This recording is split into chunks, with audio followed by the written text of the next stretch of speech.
Time और कुछ पैदल लिया उसके बाद जाकर फाइनली हम पहुँच चुके हैं उसे लेने के लिए और आगे के पास ही हुए हैं।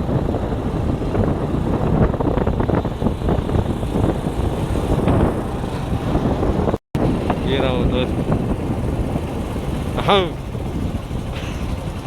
बैठो कुछ આવ્યો તો મનમાં તો બોલા જાય તો જાણ જાય તો કે શક્તિમાન हुई जाए।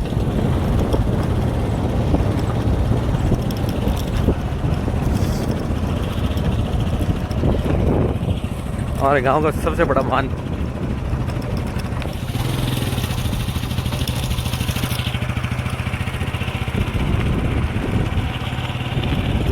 ઘણો જોર ઉઠો છે छूट गई।